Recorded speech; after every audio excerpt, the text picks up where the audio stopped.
The air in Millersfield, Ohio, carried the crisp chill of early autumn, biting just enough to make people wrap their coats tighter and hurry between buildings. It was a kind of small town where routine reigned and faces rarely changed, a place suspended in modest predictability. The kind of town where newcomers drew second glances, and strangers who didn't fit a certain mold, even more. That's exactly why Ethan Caldwell chose it. He walked down Main Street with his head low, a scruffy beard hiding the hard lines of his jaw, his eyes hidden beneath the shadow of a weathered hoodie. His jeans were ripped, not in a designer way, and his boots, though once expensive, were caked in dust and cracked at the toes. To any passerby, he was another homeless man drifting through, possibly looking for shelter or scraps. But Ethan Caldwell was worth over $9 billion. The public rarely saw him. Photos of the elusive magnate were outdated, his name more familiar in boardrooms and business journals than on magazine covers. He had built an empire in tech and logistics with a sharp mind and sharper instincts, but somewhere along the way, he grew disillusioned. Wealth, he had discovered, insulated you. It didn't just protect you from the world. It separated you from it. So, in recent months, Ethan had taken to a quiet personal experiment. He would dress down, strip away the emblems of wealth and power, and walk among people unnoticed. No security, no entourage, no one to tell others who he was. He wanted to see how people treated someone they assumed had nothing, whether compassion still had a pulse in a world drowning in cynicism. That afternoon, he stepped into Daisy's Diner, a modest roadside spot with linoleum floors, red vinyl booths, and accompanying smell of greasy comfort food. The bell above the door jingled softly, but no one looked up. A waitress behind the counter briefly glanced over, then leaned toward another server, whispering something with a sideways glance. Ethan moved slowly, scanning the room before settling into a corner booth near the window. The cold from outside clung to his clothes as he rubbed his hands together, trying to generate warmth. No menu was brought to him. No one approached to ask what he wanted. Instead, there was a noticeable tension in the room, subtle but undeniable. A family at a nearby table lowered their voices and shifted their seats slightly away. A man in a business suit gave a short, disapproving snort and returned to his newspaper. A mother scolded her young son for staring. The waitresses continued their quiet huddle behind the counter, casting glances every few seconds. It wasn't anger. It wasn't fear. It was that careful, conditioned avoidance reserved for those society has labeled inconvenient. Ethan kept his eyes on the menu taped to the wall, though he had no intention of ordering. He knew how this usually went. Eventually, someone would approach him, tell him they had a policy, ask him to leave politely. He'd seen it before in other towns, other cafes. Sometimes people offered $1 or $2 to move him along. More often, they just wanted him gone. But he wasn't here to cause a scene. He was here to observe, to feel the weight of being unseen. Minutes passed. The clatter of forks and low hum of conversation continued, none of it directed at him. The waitress with the name tag that read Jen finally stepped out from behind the counter, wiped her hands on her apron, and walked in his direction with practiced reluctance. Ethan didn't look up until her shadow crossed the table. "Sir," she said, in a tone that dripped with forced politeness, "we have a policy about loitering. If you're not planning to order—" "I understand," he said softly, beginning to stand. And then, from the next booth over, a voice broke through the awkward silence. Not sharp or defensive, just calm, kind, and impossibly firm. "He can sit with us." It wasn't a request. It was a statement. Ethan turned slightly to see her, mid-30s, brown hair pulled into a loose bun, no makeup, eyes that looked tired but kind. Beside her sat a girl, maybe 14, with freckles across her nose and a half-eaten grilled cheese sandwich on her plate. The woman smiled at him, then glanced at the waitress. "He's not hurting anyone. If a concern is a check, I'll cover his meal." The entire diner seemed to inhale at once. Jen blinked, her practiced expression faltering. A few heads turned. The businessman lowered his newspaper again. "Claire," the waitress said with a quiet sigh, "you don't have to do that." "I know," the woman replied. "That's why I'm doing it." Ethan didn't move at first. His hands remained on the edge of the table, his mind momentarily silent. He wasn't expecting kindness, not today, and certainly not here. But there it was. He slowly sat back down, his gaze fixed on the woman, and the teenager now watching him without judgment, only curiosity. The waitress lingered for a moment longer, then turned away with a tight smile. Claire turned back to her daughter, who whispered something to her mother with a grin. Claire nodded, then looked at Ethan again. "You look cold," she said. "Let's get you something warm." Ethan nodded, quietly absorbing the moment. Around them, conversations picked back up, but the tone had shifted. The discomfort remained, now tinged with something else. Disapproval aimed not just at him, but at the woman who dared offer a seat. He didn't care, and apparently neither did she. In this small-town diner, among strangers and suspicion, one mother had made room at her table for someone everyone else had already pushed out. And that's how it began. The steaming bowl of tomato soup arrived without a word, dropped onto the table with a slight splash and no spoon. Claire gently reached across the table, offering Ethan a utensil from her own tray without comment. Her daughter, Lily, watched the interaction closely, curiosity flickering in her eyes. Ethan glanced up at the girl, then down at the soup. His fingers, red from the cold, wrapped around the warm bowl like it was the first heat he'd felt all day. He took a careful sip. The soup was basic, too salty, but to Ethan, it tasted like something far more important than quality. It tasted like dignity. He swallowed slowly, the warmth sliding down his throat, anchoring him momentarily in a reality he didn't often inhabit. Lily leaned toward her mother. "Is he okay?" she whispered, not quietly enough. Ethan lifted his eyes again, and this time he smiled, a slow, humble expression without a trace of the smug confidence people associated with Ethan Caldwell in business meetings or boardrooms. "I'm all right," he said, voice calm. "Thank you for asking." Claire offered a small nod, not pressing him for more. The silence between the three of them was full, but not uncomfortable. Ethan noticed the way Claire didn't look at him with pity, only a cautious kindness that didn't demand anything in return. It was rare, authentic. The din of the diner continued around them, but it was noticeably more hushed. Conversations, though resumed, carried a new undercurrent. Eyes glanced their way intermittently, some in open disdain, others in poorly veiled confusion. Ethan was used to scrutiny, but this kind felt different. In his world, people judge your worth by your net value. Here, they judge it by the dirt under your nails and the wear in your clothes. After a few more sips of soup, Ethan shifted slightly and glanced at Claire. "You didn't have to do that," he said. Claire raised an eyebrow. "Maybe not, but I wanted to." "Why?" She folded her hands in her lap, considering. "Because I've been where you are. Not exactly, but close enough to recognize the look. I know what it's like to have people pretend you're invisible." Ethan paused at that. It struck him not just because of her honesty, but because he'd chosen this disguise precisely to become invisible, to test the barrier between who he was and how people treated who they thought he was. But Claire had noticed him, not out of curiosity, but out of empathy. Lily pushed her plate aside and rested her chin on her palm, studying Ethan. "Do you live around here?" she asked. "No," Ethan replied, setting the spoon down. "Just passing through. You don't sound like you're from Ohio." He chuckled softly. "I've been a lot of places." "What do you do?" Before he could answer, Claire gave her daughter a gentle nudge. "Lily, it's okay," Ethan said. "She's just curious." He turned to the teenager. "Let's just say I used to work in logistics." Lily tilted her head. "Like shipping and stuff?" "Something like that."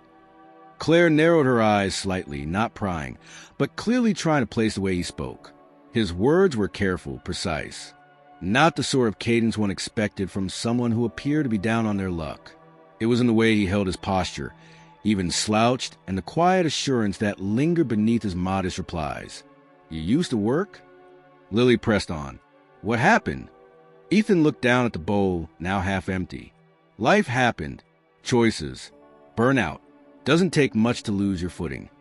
Lily nodded slowly, accepting the answer, but her expression said she didn't fully buy it. Ethan admired that. Most people heard an explanation and stopped thinking. This girl was still processing. Suddenly, a voice from the next booth broke the moment. "You see what happens when you let one in?"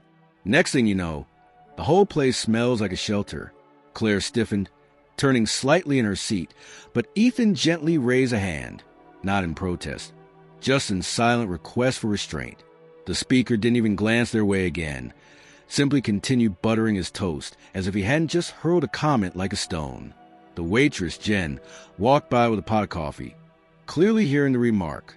She hesitated briefly near Ethan's table, then moved on without acknowledging them. Ethan watched her go, then looked at Claire.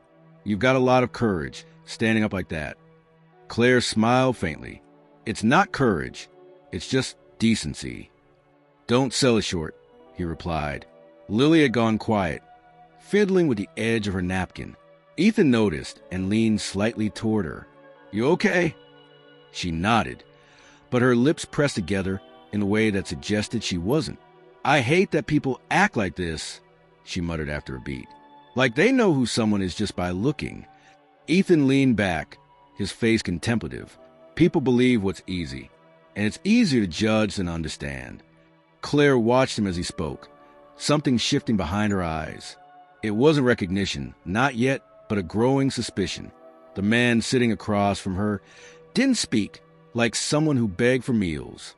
There was too much weight behind his words, too much lived experience beyond the sidewalk. She looked at his hands, roughened but not cracked, dirty, but not callous in the way that told of months on the street. His eyes held pain, yes, but also intelligence, awareness, restraint. He didn't just respond, he measured. "Logistics, huh?"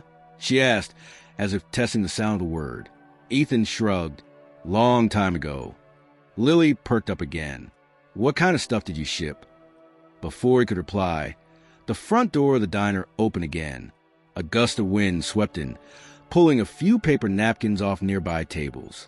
Everyone turned. A man in a leather jacket entered, quickly moving toward the counter. As the door swung closed behind him, the atmosphere shifted back. Ethan turned his attention back to the table. "You two come here often?" "Every other weekend," Claire answered.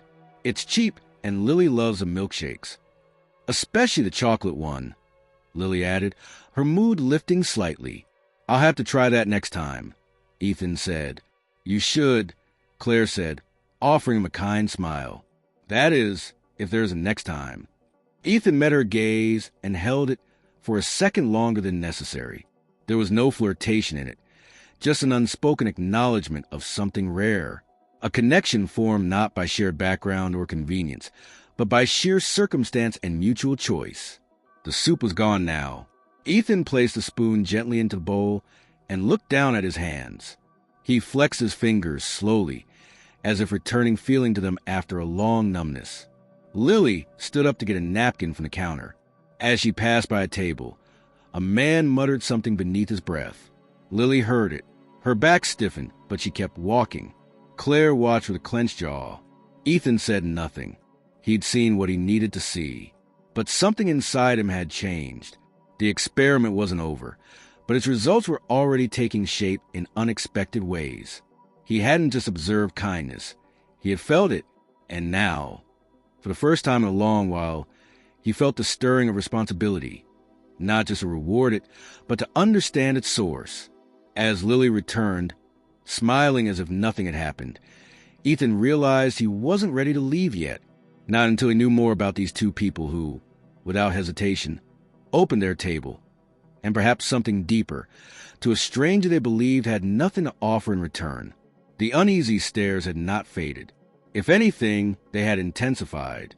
For the past 10 minutes, conversations at nearby tables were hushed but unmistakably pointed, punctuated by sharp glances and passive glares.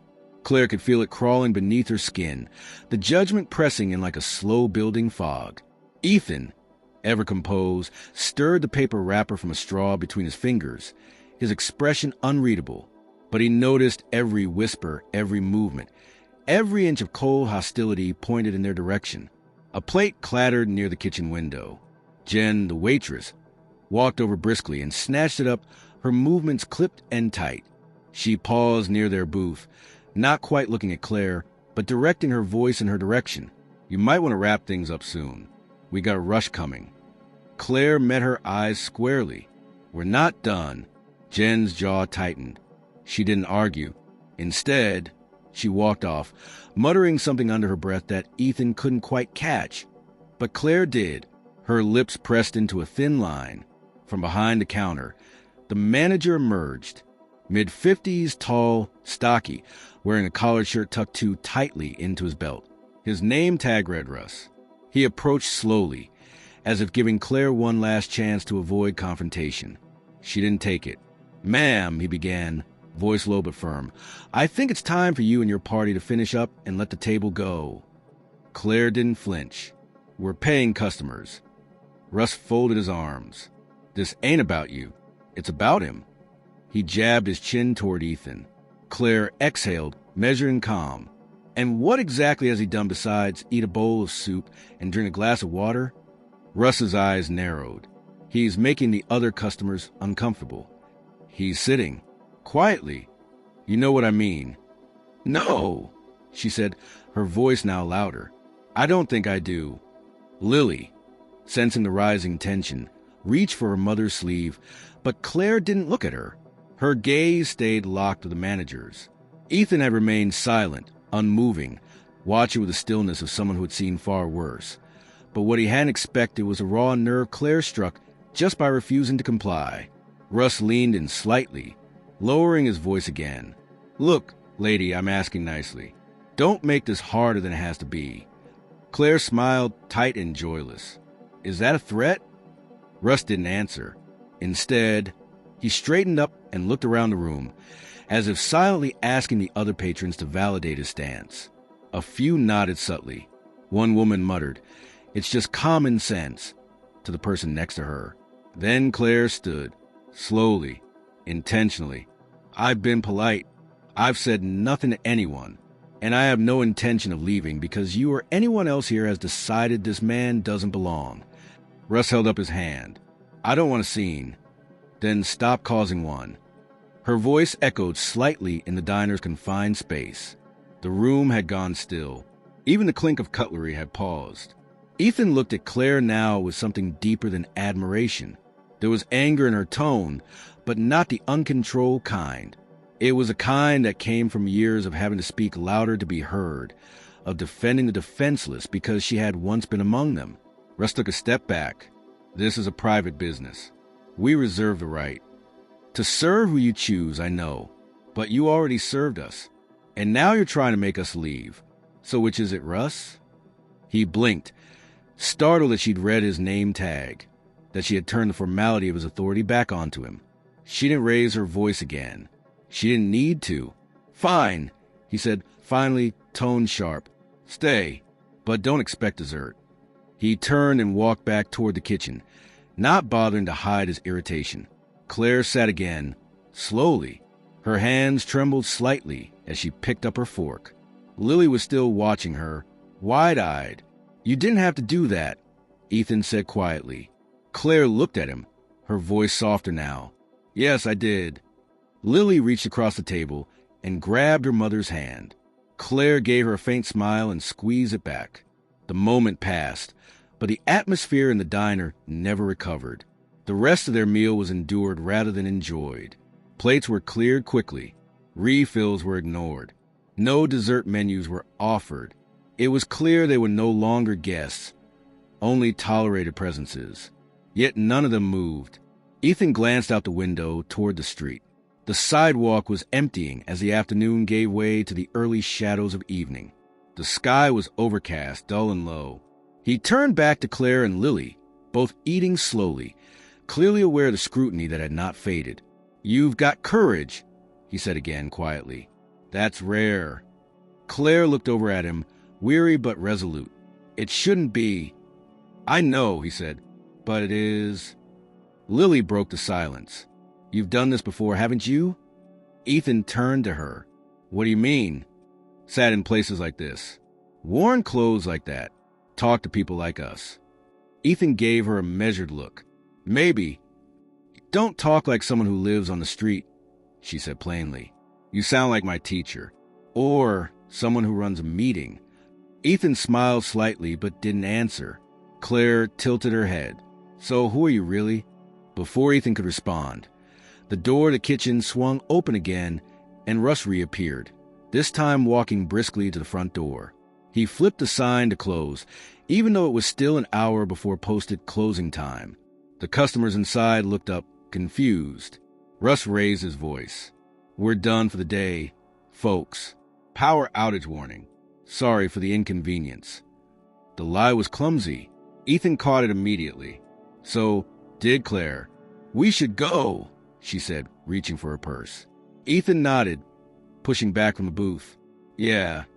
Lily finished the last sip of her drink, wiping her mouth with her sleeve. They rose together and made their way to the counter. Claire pulled out a folded $20 bill and handed it to Jen, who took it without a word, then quickly turned away. Keep the change, Claire said flatly. They stepped out into the cold. The wind had picked up, rattling the leaves across the sidewalk like scattered memories. For a long moment, none of them spoke. Then Ethan cleared his throat. Thank you, for not just a meal, but all of it. Claire nodded. You don't need to thank me. I do. People show who they are when it's uncomfortable to be kind. And you, both of you, didn't blink. Lily crossed her arms, hugging herself against the wind. It wasn't fair. No, Ethan agreed. It wasn't. Claire looked at him, eyes narrowing just slightly. Are you really just passing through? Ethan didn't answer directly. Let's say I go where I'm needed. Are you in trouble?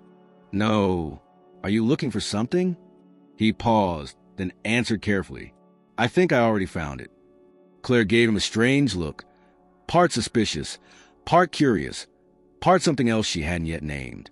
The silence stretched again. I should get going, Ethan said at last. Do you have somewhere to stay tonight? Claire asked. Ethan turned toward her, and for the first time, the mask cracked just slightly. Yes. It was the truth. It just wasn't the truth she expected. They nodded at each other, a quiet farewell. Lily gave a small wave, and Ethan returned it.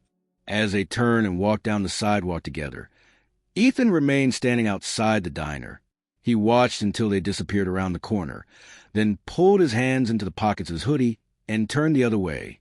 He was not just testing the world anymore. He was about to test the people in it. The next morning broke gray and damp. Low clouds hung thick over Millersfield, and the sidewalks shimmered with last night's rain. Inside the small apartment above an auto shop, where Claire and Lily lived, the heater clicked weakly as it fought the November chill. Claire stood at the kitchen sink, staring out the window with a distant look, hands wrapped around a chipped mug of coffee. Her mind hadn't stopped turning since the previous afternoon. Something about that man, Ethan, kept tugging at her thoughts. It wasn't just his calm demeanor or his cryptic responses. It was the dissonance between his appearance and the way he carried himself. The way he had observed everyone without reacting. The way he had thanked them. Not with desperation, but with deliberation. She wasn't sure if she would ever see him again. She wasn't sure if she even wanted to. And yet, part of her did. Lily entered the kitchen wearing a hoodie 2 sizes too large, her backpack slung over one shoulder. You're quiet, she said. Claire turned, smiling faintly. Just thinking. About yesterday? Claire nodded. Lily leaned against the doorway. He didn't seem like the others. No, Claire agreed. He didn't. They left the apartment together 20 minutes later, walking 3 blocks to the school before Claire continued to the grocery store. She worked part-time as a stocker, unloading shipments and organizing shelves. It paid little, but it was steady enough to keep the lights on and a roof over their heads. Most days, she kept to herself, working efficiently, avoiding conflict. Today, however, the universe had other plans. By the time her shift ended at noon, she was already tired and sore. She stopped by Daisy's diner, not for a meal, but to drop off a letter she had written the night before. It was addressed to Russ, the manager, a calm, respectful explanation of her disappointment with how things had been handled, coupled with a promise not to return. She slipped it under the door and walked away without a second glance. What she didn't notice, however, was a man sitting 2 shops down in a parked car. Ethan, dressed slightly less ragged today. Still casual, still modest, but without the dirt and where the day before, watched her leave with a calm expression. He didn't follow her immediately. Instead, he made a call. "Yeah," he said once the line connected. "I want a name. Russ, manager of Daisy's Diner in Millersfield. Check for any recent complaints. Quiet ones. See if he's done this before." He hung up before receiving an answer. Claire had crossed town by the time Ethan found her again. She was walking up the front steps of Lily's school, holding a small container wrapped in foil. A bake sale was being held that afternoon, and Claire had promised to bring something, even if it was just homemade cornbread. She dropped it off at the front office, exchanged polite smiles, and turned to leave. That's when she saw him. He stood at the edge of the sidewalk, hands in his coat pockets, waiting, not imposing, just present. Claire slowed but didn't stop. "Following me now?" she asked, her voice dry but not hostile. "No," Ethan replied. "Just making sure you're all right." "I'm fine." He nodded once. "Good." She hesitated. "You look different today." "I shaved." She chuckled, despite herself. "Is that all?" "Mostly." She glanced back toward the school, then stepped down onto the sidewalk. "What do you want, Ethan?" He didn't answer right away. Instead, he looked past her toward the horizon, where the clouds were just beginning to break. "I wanted to say thank you. Again. Properly this time. You already did that." "I know, but I also wanted to see you. Both of you." Claire crossed her arms. "Why?" He met her eyes. "Because I think you're the kind of people who don't get noticed enough. And I'm trying to change that. In my own way." She studied him, searching for an angle, a sign of performance. But all she found was sincerity, laced with something deeper. Regret, perhaps, or guilt. Before she could respond, her phone buzzed. A message from Lily. "Someone spilled juice all over my books. Can you bring my binder from home?" Claire sighed. "I have to go." Ethan nodded. "Do you want to ride?" She looked at him sharply. "No strings," he added. "Just a ride." After a long pause, she relented. "Fine, but only because it's a long walk." They drove in silence for the first few blocks. Ethan's car wasn't flashy, an older sedan, clean but unimpressive. It matched his tone perfectly. Intentional understatement. Claire stared out the window, arms crossed. "I don't know what you're doing," she said finally. "Neither do I. Not completely. But you're not who you pretend to be." "No," he agreed. "And neither are most people." She turned to him. "What does that mean?" "It means people spend their lives putting on masks. Some to hide their shame, others to hide their power." Claire was quiet for a long time after that. They reached her apartment, and Claire ran up the stairs to retrieve the binder. When she returned, Ethan was standing beside the car, looking up at the mural on the brick wall opposite the building. It depicted children playing under a bright sun, their faces joyful, hands outstretched. The paint was chipped, faded, forgotten. "My sister used to paint murals like that," he said, eyes still on the wall. She believed you could change a whole street with color. "What happened to her?" "She died. Years ago. Opiates." Claire didn't speak. "She used to tell me I was too focused on money, that I was missing the point of life. I didn't listen." Claire handed him the binder. "Maybe now you are." He took it gently. As they turned back toward the car, they saw 2 teenage boys sprinting down the street, laughing. Behind them, an elderly woman stood flustered, her shopping bag torn, groceries scattered across the sidewalk. Claire didn't hesitate. She ran forward and knelt beside the woman, helping her gather what she could. Ethan followed silently, kneeling beside them, handing her a bruised apple and a box of cereal. "Thank you," the woman murmured, eyes watering. "People don't stop anymore." Claire helped her up. "They should." Ethan watched the exchange quietly. That night, back at home, Claire reheated soup while Lily did homework on the couch. They didn't talk about Ethan. They didn't need to. But when Claire glanced at her phone and saw a text from an unknown number, "Thank you for still believing in people." She didn't delete it. She simply locked the screen and smiled. Just a little. Elsewhere in town, Ethan sat in his car outside Daisy's diner, watching as Russ stepped out to smoke. The diner's lights were dim. Inside, Jen wiped down tables with a dead-eyed routine. Ethan made another call. Pull everything on the ownership of this building. I think it's time for a change. The first obstacle had not broken Claire, but it had confirmed something for Ethan. She didn't need saving. She needed a platform, and he was going to build it. The next time Ethan saw Claire and Lily, the setting had changed completely. It was Saturday morning, and the library on 5th Street was holding a community event, a modest gathering that featured a book swap, a bake sale, and a bulletin board for job postings and rental listings. Families trickled in and out with coats half-zipped and kids tugging at their arms. The scent of cinnamon muffins and weak coffee drifted through the air. Claire was volunteering. She stood behind a folding table covered in cookies and banana bread wrapped in plastic, chatting with a young mother about a literacy program the library had just launched. Lily sat nearby, legs crossed, reading a worn paperback with a hand-drawn dragon on the cover. Ethan had walked in unannounced and unnoticed, dressed more cleanly this time, though still unassuming. A charcoal peacoat, dark jeans, scuffed boots, clothes that gave no obvious clue to his identity, but which fit him with quiet precision. He made his way through the room without drawing attention, and only approached once he caught Claire's eye.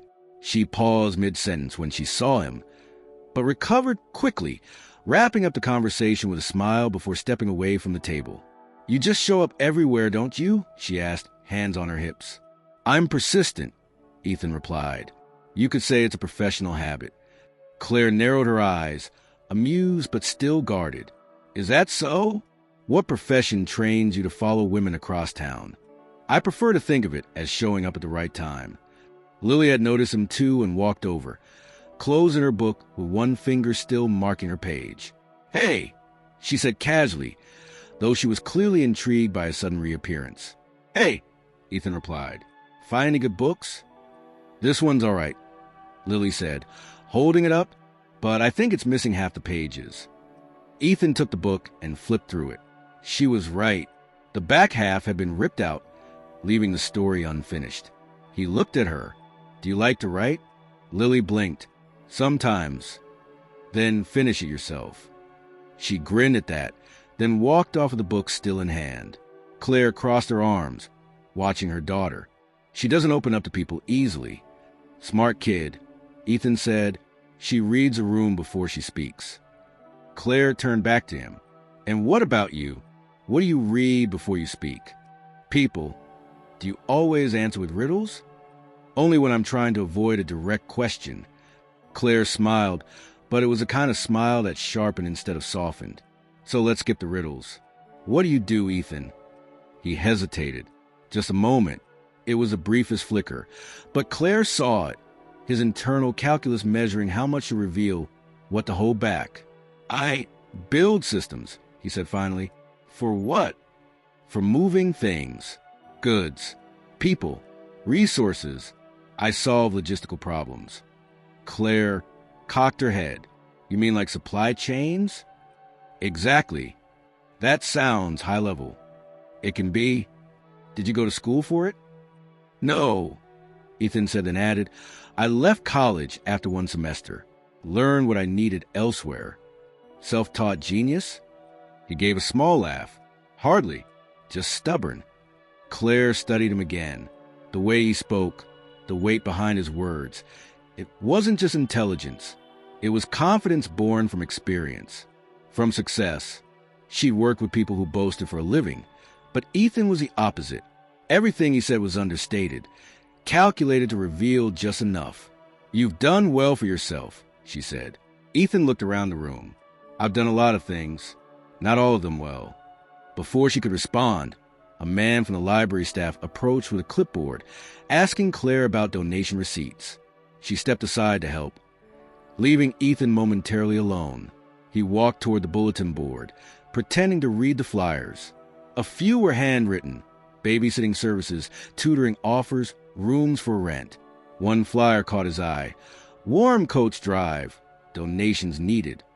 He took out his phone and snapped a picture. Then he reached into his coat pocket and pulled out a pen. On the back of a nearby pamphlet, he wrote down a number. He folded the paper, walked to the donation box beside the bake sale table, and slipped it inside, out of sight, but precisely where Claire would find it later. Lily rejoined him a few minutes later. "She's still suspicious of you," she said. "Should she be?" Lily shrugged.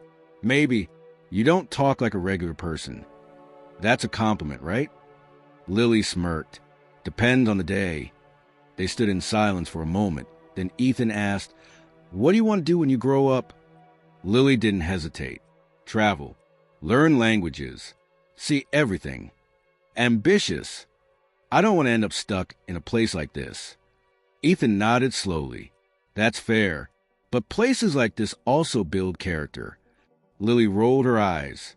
"That's what people say when they've already left." He smiled at that. Claire returned shortly after, slipping her apron off as the event began winding down. She handed the rest of the baked goods to a volunteer and returned to where Ethan and Lily were standing. "I suppose you're not going to tell me what you really do." "I already did." Claire shook her head. "No, you gave me a piece. I want the full picture." "Then you'll have to spend more time with me." She blinked. "Is that an invitation?" "It's an offer." They held each other's gaze, an invisible negotiation passing between them, of trust, of risk, of curiosity. Ethan finally broke the silence. "Have dinner with me." Claire hesitated. That sounded a lot like a date. "No," he said. "It sounds like a conversation in a quieter place." She thought for a long moment, then nodded. "Okay, but I picked the place." "Deal." Later that night, as Claire sorted through the donation box at the library, she found the folded pamphlet. She opened it and saw the number written on the back with a note for the Coates. "Call anytime." There was no name, but she knew who it was from. She stared at the paper for a long time, then slid it into her purse without a word. That same night, across town, Ethan sat in a different apartment, temporary, anonymous, and furnished only with what he needed. He opened his laptop and began typing. His screen displayed a list of grant proposals. At the bottom of the document, he added a new title, Millersfield Community Access Project. He highlighted it. Then he hit save. The mystery was far from resolved, but a door had opened, one that Ethan had not expected to walk through, one that Claire was now considering whether to hold open just a little longer. The diner Claire chose for their dinner was not Daisy's, of course. It was a place called Keller's on the north side of town, tucked between a laundromat and an old furniture store. The lighting was soft, the music low, and the table space far enough to offer a little privacy. The kind of spot that didn't scream for attention but earned loyalty through quiet consistency. Ethan arrived first, deliberately early. He chose a booth near the back and ordered tea. When Claire walked in 15 minutes later, her hair pulled back and her coat dusted with light evening frost, he stood to greet her. "You clean up well," she said, eyeing his tailored shirt and black wool coat. "I thought I'd try something different." She slid into the booth across from him. "That's assuming this is different for you." Ethan didn't reply. He only gave a faint smile. The waitress brought menus, and they ordered without much deliberation. Ethan asking for the roast chicken, Claire choosing a lentil stew. The conversation started lightly, circling around Lily's school projects, Claire's current job, and Ethan's vague responses about travel and consultancy. But then it shifted. Claire leaned forward. "You have the tone of someone who's used to being listened to." "That sounds like an accusation." "It's an observation," she said. "You measure your words. You wait. Then you speak like the room is waiting for your verdict." Ethan studied her, his eyes glinting with a rare hint of something unspoken. "Old habits," he said. "From boardrooms." Claire froze, caught off guard by the slip. He saw it, didn't flinch, and continued. "Before all this, I ran a company. Several, actually. Logistics, tech integration, infrastructure optimization. That kind of thing." Claire blinked.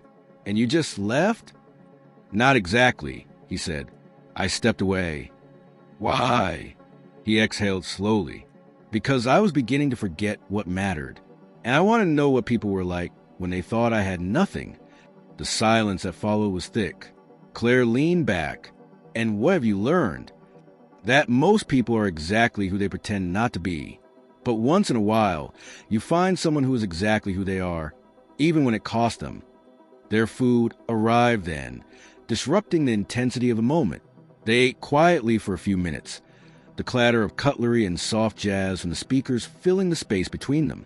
But the calm did not last. A voice cut through the background noise, a loud, brash one from a table nearby.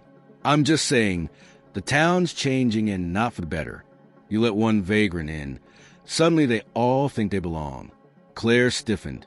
Ethan glanced in the direction of the speaker, a man in his late 40s, heavy set, with slick back hair and a voice made for commanding rooms that didn't ask questions. Two other men sat with him, both laughing along.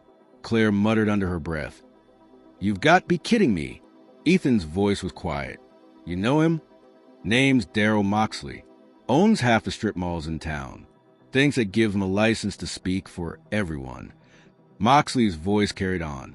"Heard some nobody walked into Daisy's last week, stinking up the place. Woman and her kid treated him like a celebrity. What's next? Hiring drunks to run the school board." The men at his table laughed again. Claire was already standing. Ethan caught her wrist gently. "You don't have to do this." She looked down at him. "No, but I will." She walked calmly over Moxley's table. "Excuse me," she said evenly. Moxley turned, eyebrows raised. Well, if it isn't our local humanitarian, I'd appreciate it if you stopped talking about me and my daughter." His expression widened with mock surprise. "Oh, it was you.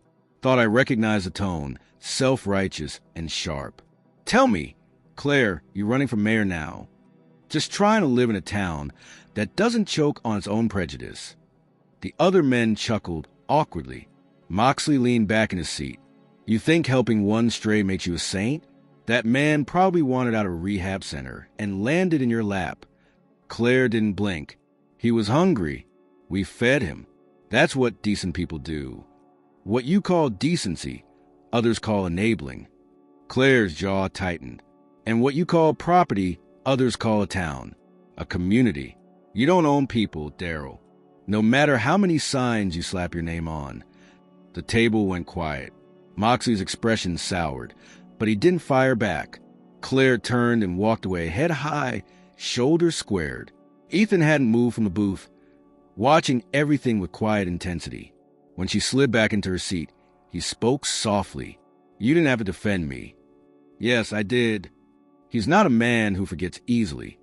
I don't need him to forget, just to know he was wrong." They finished their meal in silence, though the air between them now carried a shared weight, an unspoken alliance shaped by confrontation. As they left the diner, Ethan glanced back toward Moxley's table. The man was watching them, face dark, chewing on whatever thread he was too proud to speak aloud in public. Out on the street, the cold had sharpened, wind pressing against their coats. Claire zipped hers up and turned to Ethan. "So, what's your next move?" He looked up at the cloudy sky, then back at her. "I don't know, but I think it involves this town." Claire studied him, then nodded. "Just be careful. People like Moxley don't lose quietly." He smiled faintly. "Neither do I." They parted ways at the corner, but neither walked away entirely unchanged. Later that night, Ethan stood in his temporary apartment, staring at a whiteboard filled with notes and outlines. He circled one name in red, Moxley, and beneath it wrote two words, counter-leverage. He wasn't interested in revenge, but he was done watching decent people pay the price for someone else's comfort. The complication had arrived. Now, Ethan had to decide how far he was willing to go. 2 days after the confrontation at Keller's, Ethan stood alone in a room that most people in Millersfield didn't even know existed, a disused office space above the old post office on Lincoln Avenue. Dust layered the floor, the walls were scuffed and discolored, and a lingering scent of mold clung to the corners. But Ethan didn't see a ruin. He saw potential. The lease had been secured that morning under the name of a shell company tied to one of his smaller ventures. No one would trace it back to him. Not yet. A folding table had already been brought in. His laptop was open on top of it, connected to a mobile hotspot, and papers were scattered across the surface. Maps of the town, census data, economic reports, and building permits. But most importantly, a list of local names. Claire's name was among them. So was Moxley's. The difference was one was circled in blue, the other underlined in red. Ethan was no longer observing. He was building. The plan had started to take shape late the night after dinner. Not out of anger, but necessity. Moxley's casual cruelty wasn't new. It was entrenched. People like him operated on the assumption that power wasn't just influence, but permanence. And for years, no one had challenged that belief. Ethan would. He made 3 calls that morning. The first was to a quiet civil rights attorney in Cincinnati he'd worked with before, a woman named Renata Decker. The second was to a retired city planner who owed him a favor. The third was to a former logistics partner who now specialized in rural economic redevelopment. By noon, a blueprint was underway. Ethan's goal wasn't to punish Moxley. It was to disrupt the entire structure that gave him authority. The complacency, the real estate monopoly, the social fear. And to do that, Ethan needed partners. He needed the town to see an alternative. He started at the community center. That afternoon, Claire received a text from an unknown number. It was a simple message. "Can you meet me at the old gym behind the library? Need your thoughts." She hesitated only briefly before replying. 10 minutes. When she arrived, she found Ethan inside, standing in the middle of the dusty court, holding 2 disposable cups of coffee.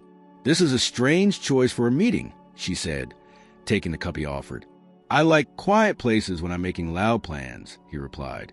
Claire raised an eyebrow. "What kind of plans?" He motioned toward the row of broken benches along the wall. They sat. "I'm going to set up a new community trust," he said. "One that funds local projects directly. School needs, small business grants, tenant support. Transparent, accountable, outside of the usual systems." Claire blinked. "You're going to do what?" "I want to put something into this town that doesn't ask people to beg for dignity." "Why here?" "Because you reminded me that kindness doesn't survive on its own. It needs infrastructure, people, defenders." Claire stared at him. "You're serious?" "Yes." "And you want me involved?" "I want you to help design it." She leaned back against the wall. "I stock shelves at a grocery store. You know what this town actually needs. That's worth more than a resume." Claire didn't respond right away. Her eyes were on the high windows of the gym, where sunlight leaked through years of dust and decay. "This is big," she said at last. "So are the problems." She turned to him. "What aren't you telling me?" Ethan was quiet for a moment. Then he spoke, slowly. "I used to believe money could fix anything. Now I believe it can only amplify the intent behind it. That's why I've kept quiet. I wanted to see what people did when there was no reward in sight. And you passed the test I didn't realize I was giving." Claire exhaled, stunned not by the words, but by the weight behind them. "This trust," she said finally, "how much control would you keep?" "None. You'd run it." She laughed, not out of humor, but disbelief. "You're serious." "Completely." They sat in silence, the sound of an old vent rattling in the background. Claire eventually stood. "You're going to shake this town if you go through with it. That's the idea." She turned to face him, "Then be ready for pushback." "I am." She nodded, then added, "You'll need more allies." "I have one." The next 48 hours moved quickly. Ethan contacted a local newspaper under a pseudonym and submitted an anonymous op-ed. It wasn't an attack. It was a vision, a call to action for a community fund that bypassed bureaucracy and directly served those in need. The piece asked a provocative question. What if we stopped waiting for permission to care for each other? The town buzzed.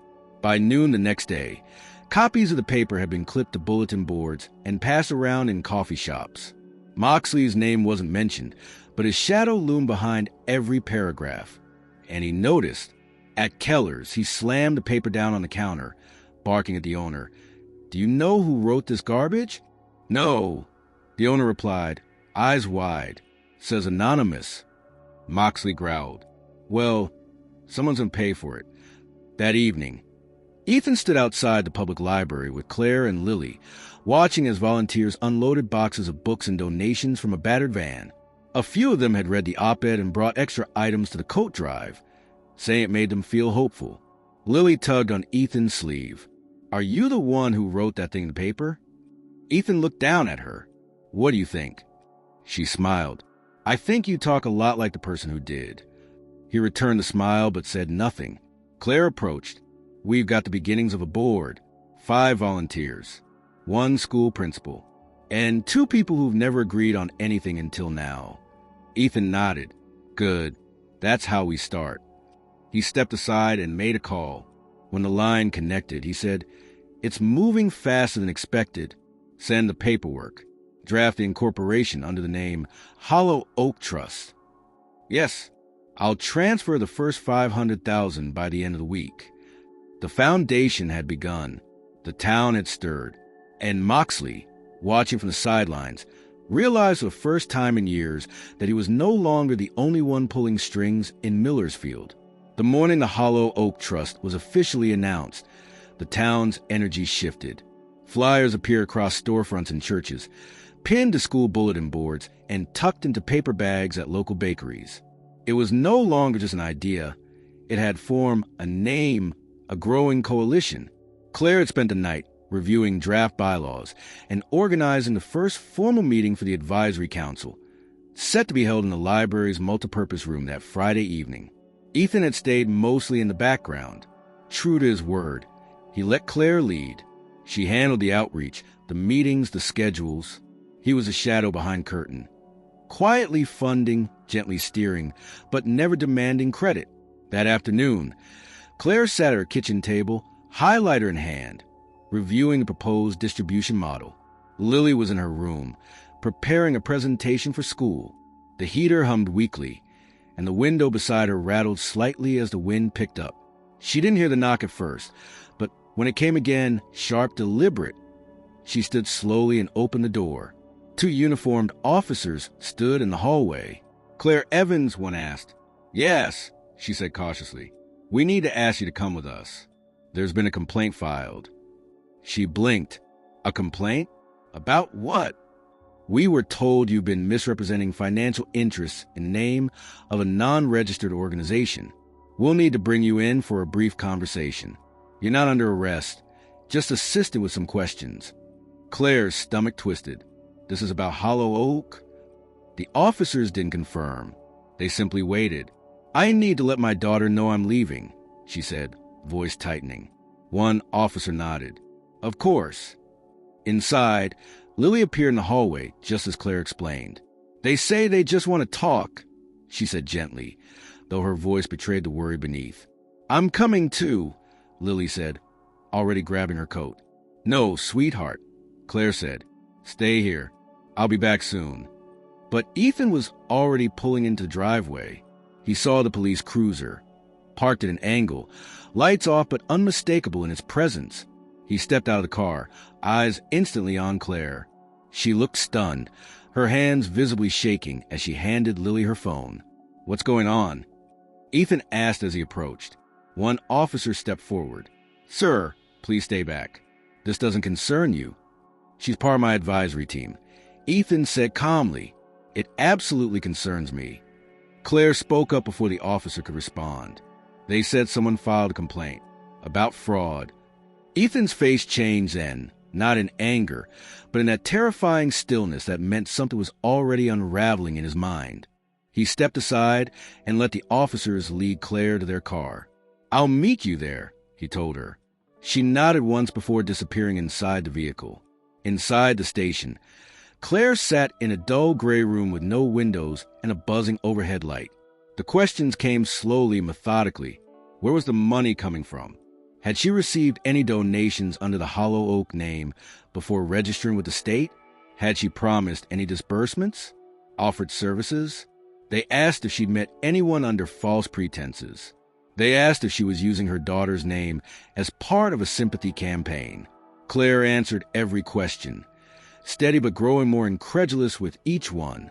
An hour later, Ethan entered the station with his attorney, Renata Decker. She was sharp-eyed, composed, and carried a thick leather folder under one arm.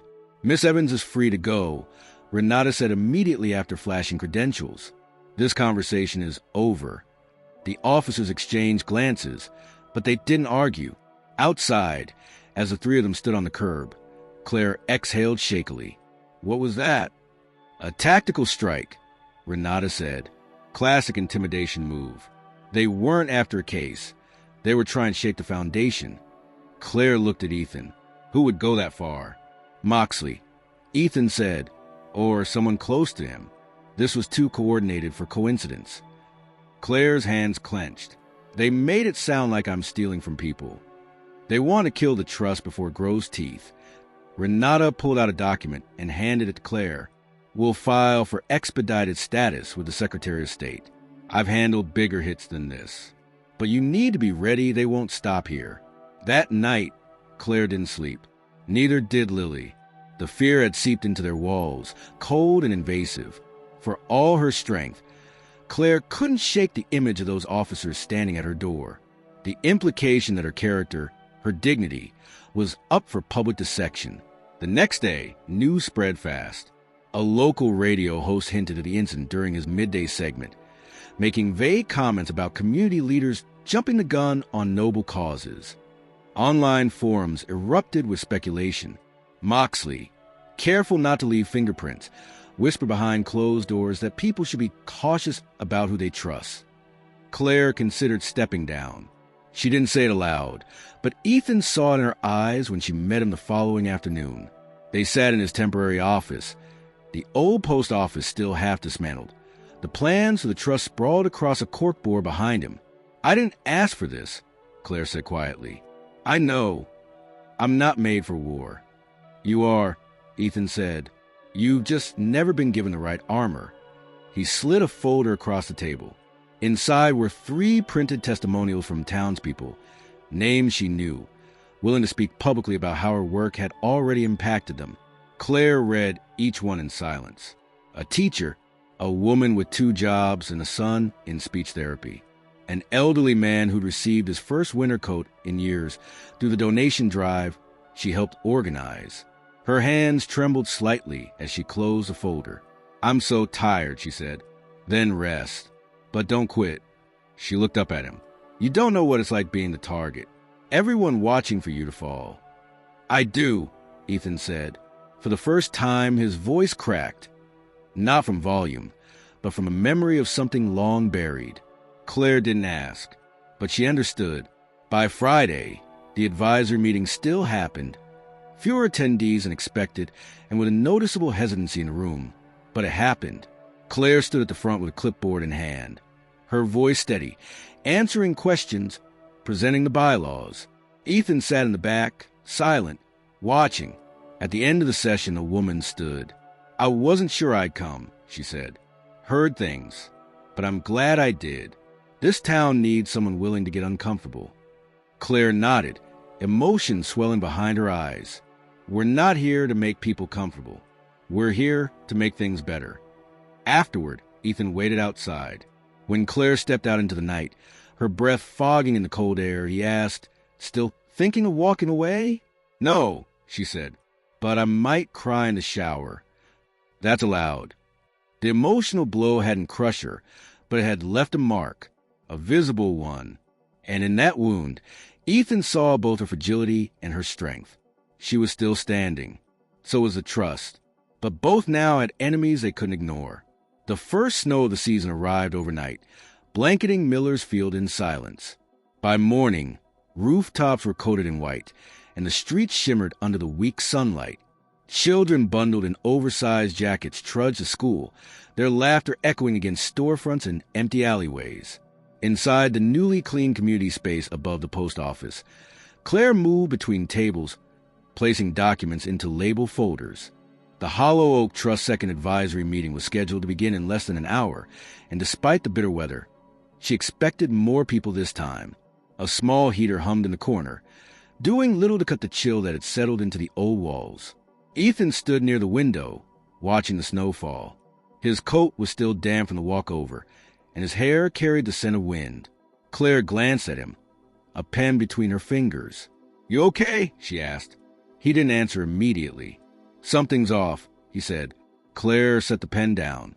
"More Moxley trouble?" "Not directly. Just inconsistencies." She walked over. "Like what?" Ethan stepped aside, revealing a document spread across the table. It was a property tax ledger, retrieved quietly through his contacts, listing commercial holdings in Millersfield.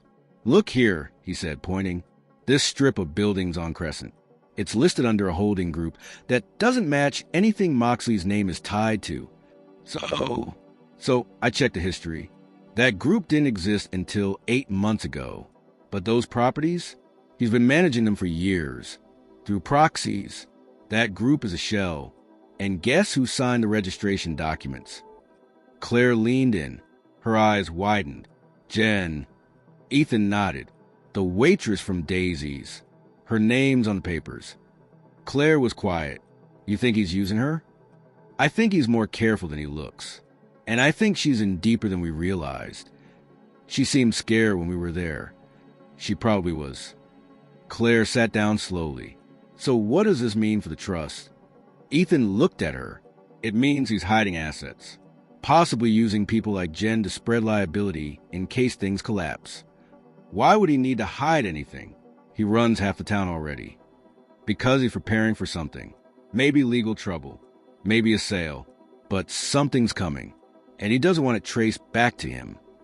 Claire exhaled, and we walked right into it. "No," Ethan said. We pulled back the curtain. Just then, the door opened and Lily walked in, cheeks red from the cold, holding a thermos in both hands. "They said the bake sale got moved to Tuesday," she said, setting the thermos down. "But they already made the signs." Claire smiled faintly. "That's small-town coordination." Lily glanced at the papers. "You guys look like you're planning something huge." "We're trying to understand something huge," Ethan replied. Lily's eyes lingered on the tax ledger. "Is that about the man from the diner?" Claire and Ethan exchanged a glance. "Yes," Claire said. "He's more involved than we realized." Lily frowned. "People like him always are. They look like they're in charge, but someone else is always pulling strings." Claire nodded slowly. "Not this time." As the meeting drew closer, the room filled gradually. Volunteers, a retired teacher, a single father who had joined the coat drive, even a city clerk who had come on his own time, notebook in hand. They sat in folding chairs, sipping from styrofoam cups, listening as Claire walked them through recent developments, including the trust's preliminary approval from the state. When she finished, a woman raised her hand. "What happens if Moxley keeps pushing back?" Claire didn't flinch. "Then we keep pushing forward. We've done everything legally. And now, more than ever, we need to stay visible." A man near the back asked, "Do we have the resources to outlast him?" Claire hesitated, but Ethan spoke up. "Yes, we do." There was a subtle shift in the room when he said it, not because of the words, but because of the certainty behind them. After the meeting, as people gathered their things, one man approached Ethan. He was older, maybe late 60s, with weathered skin and a sharp gaze. "I used to work for Moxley," the man said quietly. Ethan turned. "Yeah, 10 years ago. I laid the foundation for those shops on Crescent. Back then, we didn't ask questions. But I remember one day a truck pulled in, unmarked, middle of the night. Materials no one accounted for. I asked him about it. You know what he said?" Ethan waited. He said if I kept asking, I wouldn't be needed. Ethan narrowed his eyes. "You think he's hiding more than assets?" "I think he's buried a lot more than bad business." The man handed Ethan a slip of paper with an address on it. "Check the storage unit. It's under the name of that waitress. Bet you find more there." He left without another word. Later that evening, Ethan and Claire stood in front of a rust-colored storage facility on the outskirts of town. Snow had begun to fall again, lighter now, drifting lazily through the yellowed floodlights above the lot. Claire looked uneasy. "You sure about this?" Ethan used a borrowed key from one of his investigators.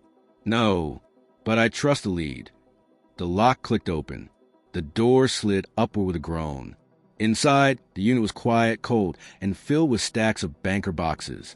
Ethan pulled out a flashlight and began opening lids. The first few boxes were filled with receipts, outdated blueprints, and restaurant supply orders. But the fifth box was different. Inside were photographs, black and white prints, surveillance images of buildings, people, even a few recognizable faces from town. One was of Claire, taken through a diner window. Claire froze when she saw it. He was watching us. Ethan sifted deeper. A flash drive, a list of payments made to shell companies, including the one listed under Jen's name. He looked at Claire. This isn't just business. Claire stepped back, arms crossed tightly. So now what? Ethan closed the box. Now we make it public. The next morning, without explanation, a curated package of documents was delivered anonymously to the local paper. Alongside it was a flash drive labeled simply, Accountability. And as the press began quietly unraveling what they'd received, Moxley's grip on the town began to tremble.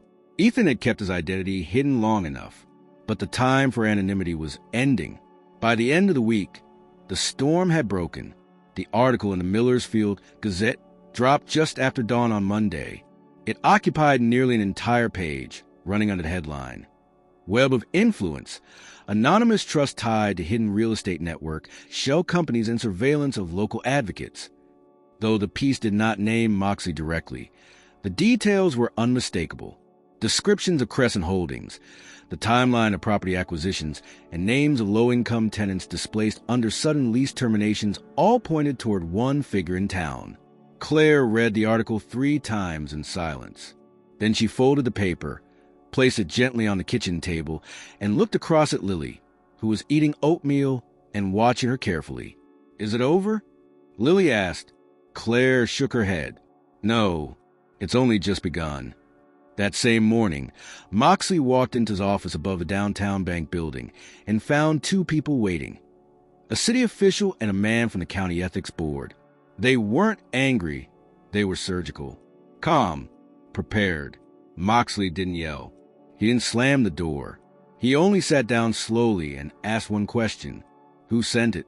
They didn't answer, but he already knew. Across town in the old post office space that now served as Hollow Oaks headquarters, Ethan was on the phone with a lawyer in Columbus, arranging the next phase, the public hearing. It had taken weeks of maneuvering to get to this point. Quiet meetings, anonymous tip-offs, financial trails reassembled from decades of obfuscation. And now, there was enough to demand a formal review of Crescent Holdings' property practices. But with exposure came risk. 2 days after the article, the backlash began.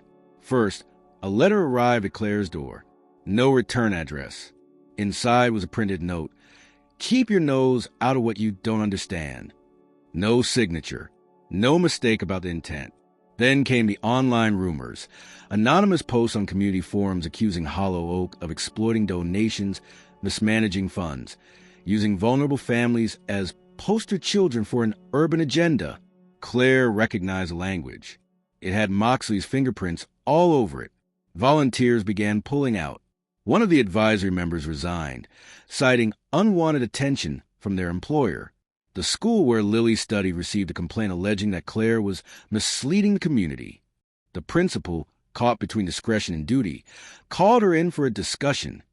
Claire left that meeting shaken. She met Ethan that evening in the same diner, where everything had begun. Daisies. The irony wasn't lost on either of them.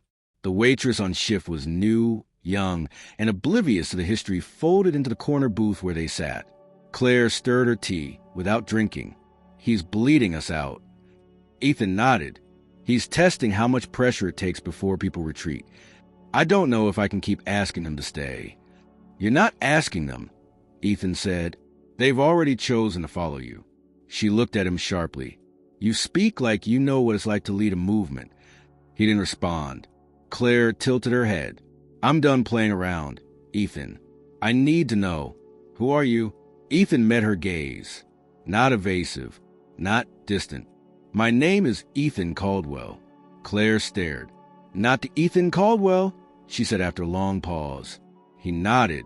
The logistics magnate? Private equity? Worth $9.2 billion, he said, give or take. She leaned back, stunned. You've been sitting in this town, dressed like a drifter, acting like some mystery guest, and you're one of the wealthiest men in the country? Yes. Why? Ethan took a deep breath. Because I needed to remember what mattered. I built an empire that disconnected me from everything real. I stopped believing in people. So I started watching. Disguise. Quiet. Testing the world to see if kindness was still alive. And I passed your test, she said flatly. You did more than pass. You changed the outcome. Claire stood, too rattled to sit. You manipulated everyone. I never lied, Ethan said. I just didn't reveal what I didn't know. That's a convenient line for billionaires. He stood too, slower. I'm not asking for forgiveness. I'm telling you because you deserve the truth. The silence between them now was nothing like before. This was no longer about the trust, the money, or even the threat. It was personal. Claire looked at him, her voice lower. So what now? You pull the plug? Walk away and let the town clean up your experiment. No, Ethan said. Now we finish what we started. The following day, Claire returned to the trust office. She didn't speak about Ethan's confession. Not to Lily, not to the board, but something in her shifted. She was more precise, more focused. The fear hadn't left, but it no longer dictated her steps.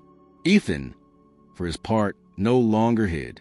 He filed public documents under his own name, confirming his status as a benefactor. He donated $5,000 to the local school district. He held a press conference, brief and pointed, affirming his support for Hollow Oak and naming Claire as the reason it existed. That afternoon, the town erupted again, but differently. There were questions, praise, outrage, gratitude, disbelief. People who had dismissed the trust as a naive charity now viewed it as a chess piece in a far larger game. But it didn't matter. The momentum had shifted again. And Moxley, now under public scrutiny and facing a scheduled ethics hearing, could feel the floor cracking beneath him. He tried one final move. 2 nights before the hearing, Claire's building lost power. The landlord, long associated with Crescent Holdings, claimed it was a maintenance oversight. Then came a fire inspection, a zoning dispute, a demand for back rent. Ethan moved quickly, arranging emergency housing through a nonprofit. He filed for injunctive relief. He called in lawyers, contractors, and security. But the message was clear. This was war. And the next move would come with the whole town watching. The auditorium inside Millersfield City Hall had not been this full in years. Every seat was taken. The walls were lined with people standing, arms crossed, faces tense. Even the balcony, usually reserved for press and staff, had drawn in latecomers who whispered quietly among themselves, eyes darting between rows, waiting for proceedings to begin. The town council had convened an emergency hearing following the public release of documents exposing the Crescent Holdings network. Officially, the meeting was billed as a discussion on ethical business practices and transparency in community development, but no one in the room misunderstood the purpose. This was about Moxley.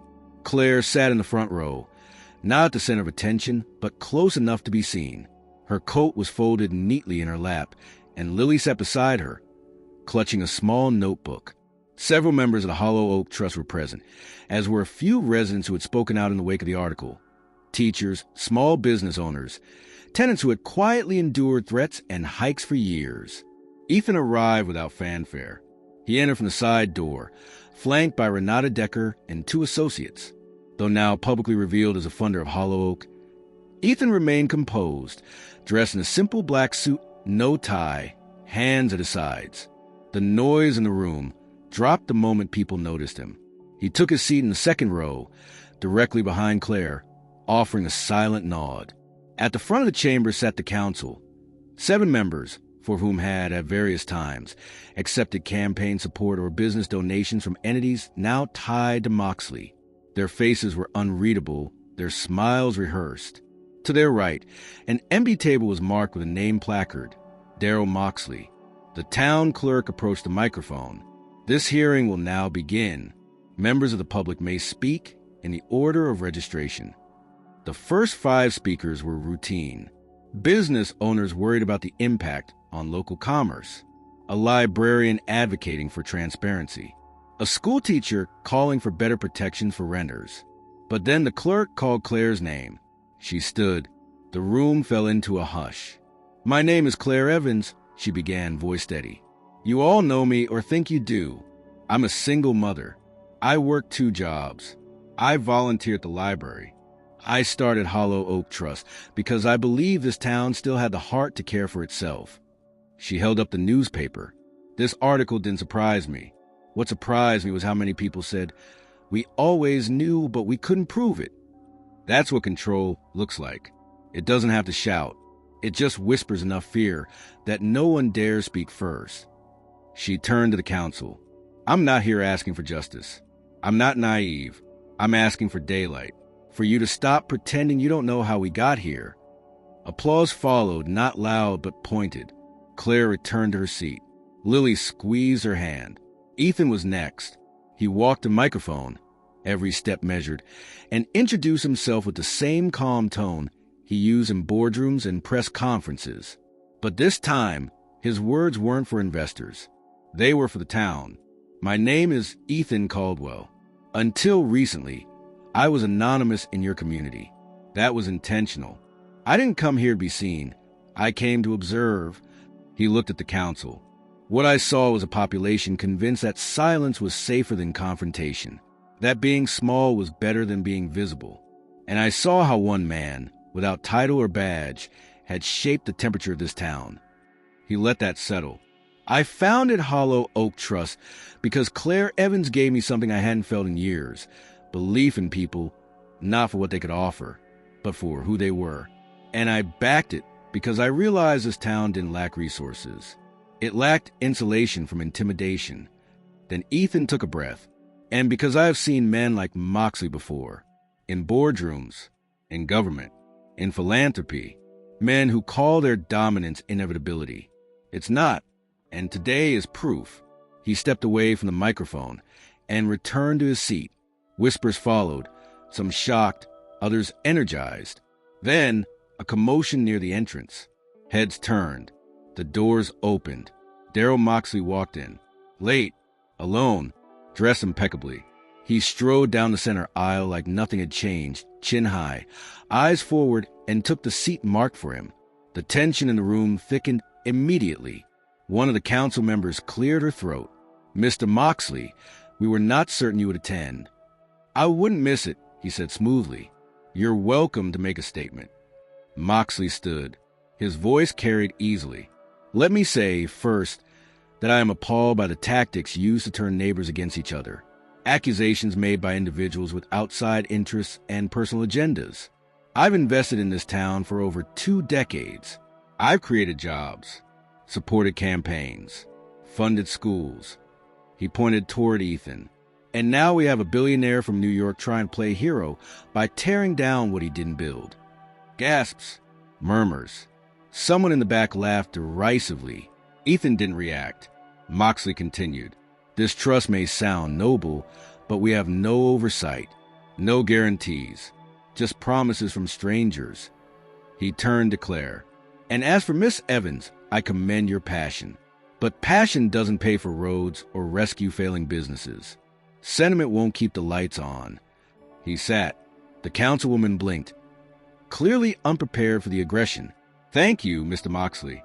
We..." But she was interrupted. A man had risen from the back, older, tall, voice strong. "My name is Alan Griggs. I helped build those shops on Crescent. I was there when the paperwork was faked, when the supplies came at night. I kept quiet for years because I had kids to feed. But I won't let you call these people liars." Another voice joined. Then another. A chorus of residents stood one by one, each calling out their stories, their moment of doubt, their quiet observations that, when strung together, became a map of corruption.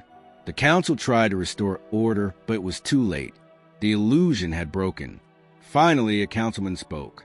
"We will be voting to initiate a formal ethics investigation into Crescent Holdings and Mr. Moxley's business activities. In addition, The city will be collaborating with state regulators to conduct an audit of all property transactions over the past 15 years. He turned to Claire. And Hollow Oak Trust will be recognized as a community development partner, eligible for matching funds pending review. The room erupted, some clapping, others still stunned.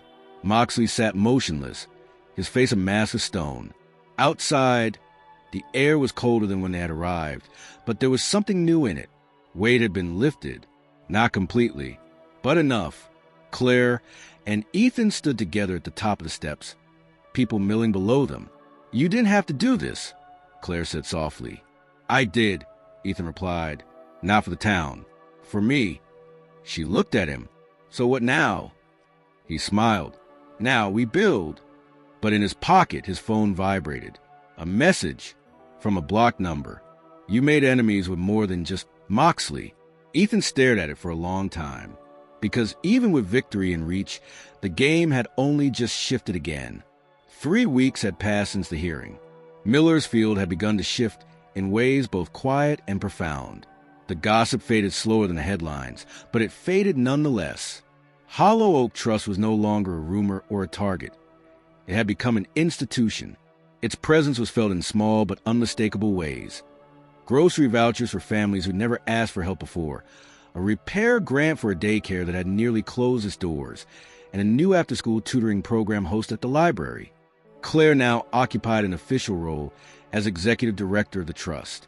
The office above the old post office had been renovated with volunteer labor and a donation of furniture from a closing insurance office in a nearby town.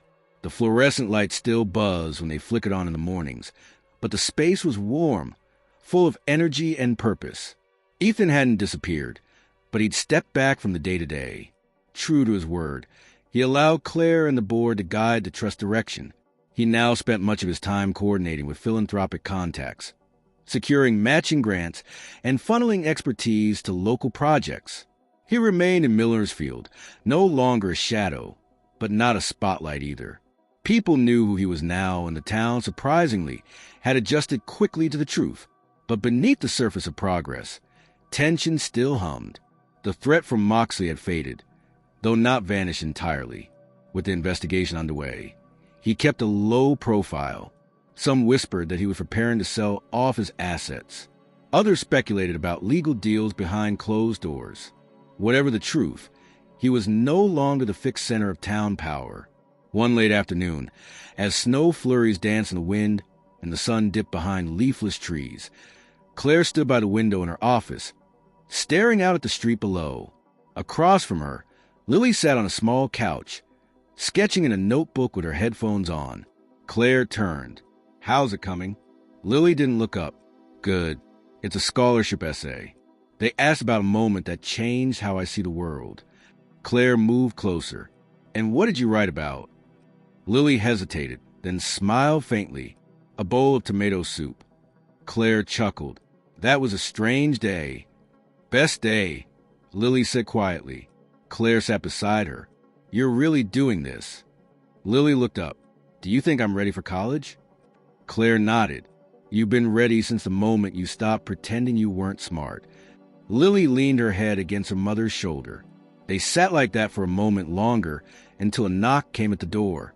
Ethan entered, holding 2 takeaway coffee cups. "Peace offering," he said. "I come bearing caffeine." Claire smiled and stood to accept one. "You always know what to bring." "I have a talent," he said. He turned to Lily. "How's the essay?" "Suspiciously decent," she replied. Ethan grinned. "That's the best kind." Lily gathered her things and slipped out with a wave, giving them space. Claire walked back to her desk and took a sip.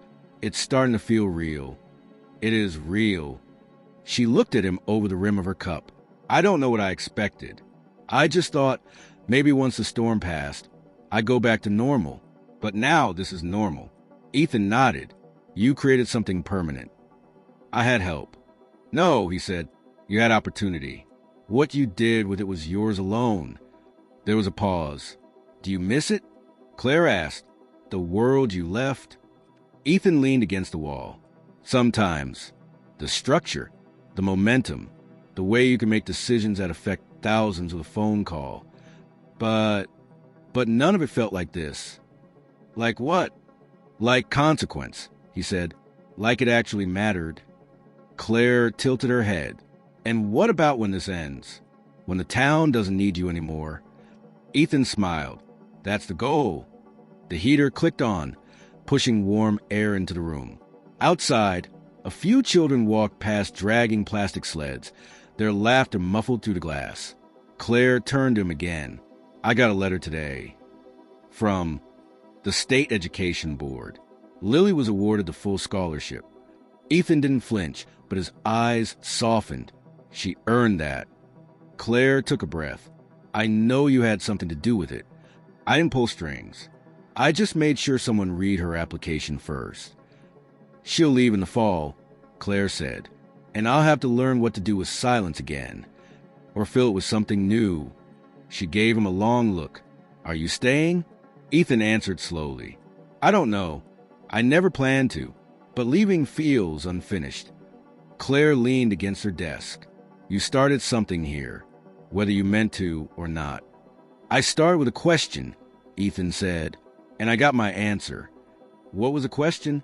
Whether kindness still lives where money doesn't. And the answer? It does, but it's always at risk of being outshouted. Claire nodded. Then maybe we keep making it louder. That evening, a celebration was held at the library, small, informal, and full of mismatched decorations. Volunteers brought casseroles. Children ran between the shelves, and Lily was presented with a certificate of recognition for her essay. Claire gave a brief speech, simple and heartfelt, thanking everyone for believing in something they couldn't yet see when it began. Ethan stayed in the back, as he often did, unnoticed by most, present without prominence. He spoke with a few town leaders, offered quiet encouragement to a teenager interested in journalism, and then stepped outside for air. The snow had thickened, blanketing the steps. He stood beneath a flickering lamppost, staring into the quiet street, when Claire joined him. Old habits, she asked. Reflex, he said. I've always watched more than I've spoken. Claire pulled her coat tighter. You know, I thought I knew what kind of person you were when I first saw you in that diner. So did everyone. And I was wrong. He turned to her. Not completely. She smiled. You were never lost, Ethan. Just hiding. They stood in silence, the wind brushing against them like a whispered reminder of the journey that had brought them here. What happens tomorrow? She asked. We show up again, he replied. And the next day, until showing up becomes what this town expects from itself. Claire looked at him, the snow gathering in her hair. You ever think maybe this wasn't your test? Ethan raised an eyebrow. Whose, then? Maybe it was the town's. They watched the snow fall a little longer. For the first time in years, Ethan felt something he hadn't even known he was missing. He felt home. Spring came late to Millersfield that year. The snow melted gradually, leaving behind damp soil and forgotten litter under trees that had yet to bloom. Patches of brown grass peeked through the slush, stubborn against the cold. But with each passing day, the air shifted, the light changed, and people began moving differently, shoulders less tense, steps a little surer. Inside the Hollow Oak Trust office, Claire sat at her desk reviewing a stack of new grant applications. The pile was taller than usual, which she took as a good sign. More voices meant more trust. More belief that this town, long dormant beneath the weight of habit and history, had found its footing again. Lily's graduation was 6 weeks away. Her acceptance letter to a college out of state hung on the refrigerator at home, and most nights, Claire caught her daughter rereading it like it was still too good to be true. The scholarship covered tuition and housing, and a part-time internship with a publishing house was already lined up for fall. But none of that had changed who she was. Lily still came by the office after school, still volunteered at the library on weekends, still brought home books with pages falling out and covers taped back together. Ethan, too, had remained. He bought a modest house on the edge of town, a weathered two-story with a wide porch and a detached garage that needed new siding. He hired local contractors to fix it, paid above rate. No press, no headlines. He was no longer a stranger in Millersfield. He was simply Ethan. People waved when they saw him. Children called him Mr. Caldwell and asked if he really had robots at his old company. He sometimes replied yes, just to make them smile. Claire didn't ask him what he planned long-term, and he didn't offer. Their relationship had settled into something unspoken, something not easily defined but deeply understood. It was not romance in the traditional sense. It was deeper than that, a shared respect, a steady presence, a recognition of something too rare to name. One Tuesday morning, Claire found a letter waiting on her desk. It was hand-delivered, unmarked. She opened it carefully. Inside was a note written in Ethan's handwriting. Come to the field behind the high school at 5 o'clock. Bring Lily. No questions. She read it twice. Then she smiled. That evening, as the sun dipped low behind the rooftops, Claire and Lily followed the path behind the football field, walking toward the clustered trees that bordered the back edge of the property. It wasn't a place many people went, just open land that had sat undeveloped for decades. But now, something was different. Rows of wooden stakes lined the earth, spaced evenly. Brightly colored flags flapped from twine tied between posts. A large sign stood at the entrance. Future site of the Millersfield Community Center. Built by the people, for the people. Claire stopped in her tracks. Lily read the sign aloud, then looked up at her mother, wide-eyed. Is this us? Ethan stepped out from behind a row of stakes, wearing a jacket dusted with sawdust and holding a clipboard. It's you, he said. Claire stared at him. When did you? I've been working on it since January. Got the final permits last week. First phase starts next month. Hollow Oak will manage programming, and it's already funded for 3 years. She blinked. You did all this without saying anything? I wanted it to be a gift, he said, not a statement. Claire walked the perimeter slowly, taking in the layout. There would be classrooms, a performance space, gardens, and even a kitchen for cooking classes and events. The design plans, mounted on foam board near the entrance, showed open architecture, natural light, and space. Space for gatherings, for learning, for joy. She turned to Ethan. Why here? He looked around the empty field. Because this town needed something it could point to and say, we built that. Not because someone gave it to us, but because we believed enough to make it real. Claire swallowed the knot rising in her throat. Lily ran ahead, already imagining how the rooms would look, her voice echoing as she called out suggestions. Claire watched her, eyes glassy. I don't know what to say, she told Ethan. Say nothing. Just keep going. She nodded. We will.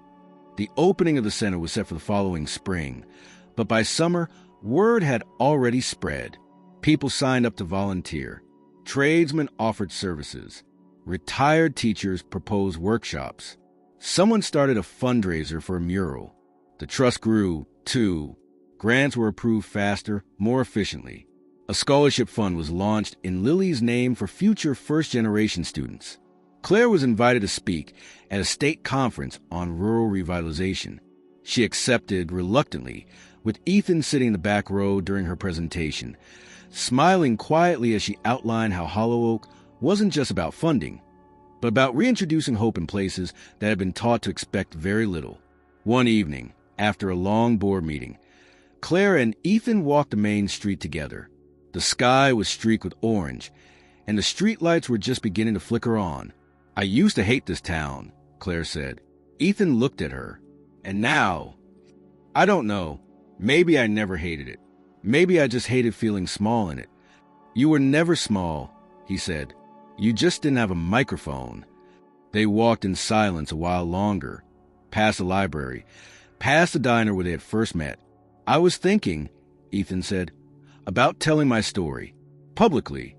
Claire turned to him. You mean the whole thing? He nodded. The disguise, the test, everything. She thought about it for a moment, then asked, why now? Because the story isn't mine anymore, he said. It's everyone's. Claire smiled. Then tell it. He did. A few months later, an article ran in a national magazine titled The Billionaire Who Disguised Himself to Find Kindness and Found a Community Instead. It went viral, but not because it was flashy. It resonated because it was quiet, honest, and true. People reached out from across the country, asking how to build their own hollow oak, asking how to shift power back into the hands of those who needed it most. Ethan declined interviews.